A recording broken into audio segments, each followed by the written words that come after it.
Hi, I'm Shanti, the artist behind Shanti Finance. I have been looking for a good black paper to work with different mediums, and I found this Fabriano Black paper pad, and today I'm going to So this is how the pad actually looks. It has a beautiful look and feel to begin with. It's obviously by Fabriano, so that's obviously a good indication of the quality, and it's 300 grams, so pretty heavyweight. They are thick papers, glue bound, and that's awesome, and it's pretty decently priced too. I tried black art grain paper. That works wonderfully as far as dry media is concerned, like color pencils, white charcoal, or oil pastels is concerned, but those are kind of thin paper, lighter paper, so they don't really work with wet media. So I bought these because they're 300 grams. I'm expecting that they're going to be pretty good with wet medium as well. So let's start. So first I am just trying white medium, and I'm just doing like a pencil sketch, but instead of graphite, in this case I'm using white charcoal, because obviously because of black color the graphite won't show. So I'm not doing much. Only thing I'm using here is my General's white charcoal pencil, and I'm also using a piece of rag to rub off, to use as an eraser. If you want to do a bigger, much more detailed, much more valuable work, then you can use a putty eraser to take off all the white marks that you are leaving behind when I'm erasing. So it's just a basic drawing to see how well the color black is, because just because it's a black paper, not necessarily it's a good black. What I mean by that is that if you have ever worked with cheaper paper, say like construction paper, or the paper kind of you use in crafts in schools and all that, their black is not really dark black. It's kind of like little grayish tinge to it, but this paper is intensely black. It has a very nice finish to it. It's not shiny, not reflective, but at the same time there is a very nice smooth sheen, just like a satin finish without any shine. So that one worked wonderfully. Next I'm trying oil pastels. I'm just going to do a very rough monochromatic sketch of an eagle with oil pastels. I'm not sure, it could be a hawk too. I'm not very familiar with this exact bird. So what I'm using is only my white and gray and black oil pastels, and like I said, this is a very rough sketch. I'm not trying to gain great detail on it, although this could be done in great detail and it would look pretty awesome. But here my goal is to see whether this paper takes enough layers, because I like to work in layers no matter what medium I'm working with.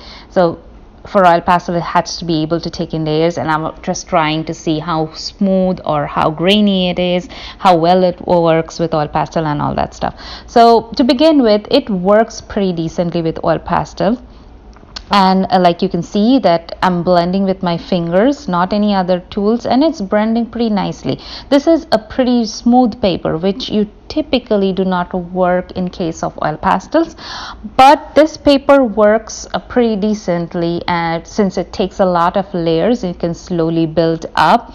You can put layers after layers and adjust your lights and darks and contrast and get very decent colors. But one thing you always have to remember when working with the black paper, no matter what color you're using on top of black paper, it will be a little less bright than it would be on a white or lightly colored paper, just because black is an intense color, and especially reds and yellows and the more transparent colors you will have a harder problem of them showing up on this paper, which is not a problem in this case because I'm working with whites, blacks and grays, and all of those show up pretty well.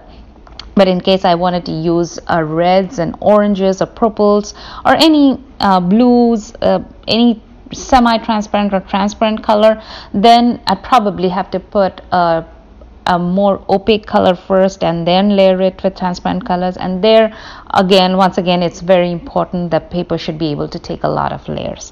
Now I'm starting with a wet medium. The first thing that I'm doing is I'm painting with gouache. Now I do not have a lot of colors in gouache. All I have is white and black.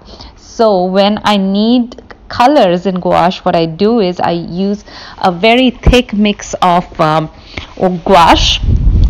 I use a lot of gouache and a very little amount of a watercolor added to it, and that tints the gouache to give me a little color. Like here I'm tinting it to different shades of blue by adding different shades of watercolor blue, and you can see that I can add a little bit more water and thin it down to get a little transparent layers.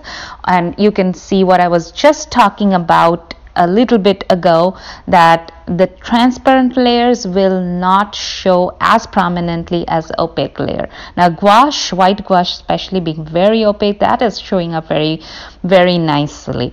But when I'm using a lot of blue and a lot of water with the blue, you can see that it's creating very much lighter colors, not so much opaque. But that actually is a good thing in a way, that you can create a variation of intensities of opaqueness and by using the opaque and transparentness of the paint. So you can first start with very transparent layers and then build up a little bit of opaque layers and create the nice array of values, lights and darks, and a lot of depth. So I actually loved working with gouache on this paper. I'm not going to try watercolors because the watercolors are very transparent, so alone they probably not stand very well on black paper. So there is not really any point of trying watercolors on this paper. So as long as gouache works on this paper, I'd say it's very good with wet medium. All I'm doing right now is adding a last bit of final details, so some amount of plain whites and some mixed with a little bit of blue watercolor. I've even pulled in a little bit of violets and crimsons, which are probably not very visible in this painting because I've just used very little amounts, but it works very well, layering and all that. It takes water and all that. And of course there is my failed dot mandala trial, which you must have seen on Instagram or Facebook. And then finally I'm going to try a little doodle with acrylics.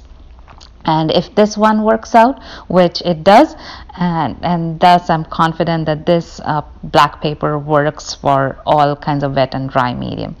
So what I'm doing here is trying to create a yellow half sun kind of thing, and I'm going to create a nice blend starting from yellow on the top to orange in the middle to a little reddish color in the bottom of the sun.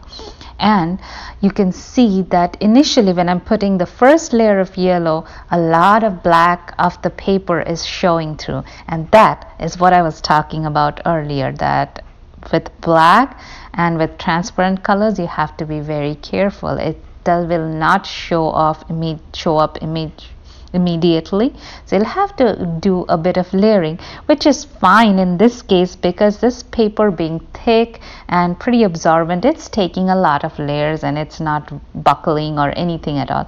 And if you must have noticed that I haven't even taped the paper or anything, and although you do not use a tremendous amount of water with acrylics as you would probably do with watercolors, but I'm still using pretty good amount of water, and that is not buckling the paper and that is not making it at all difficult to work with.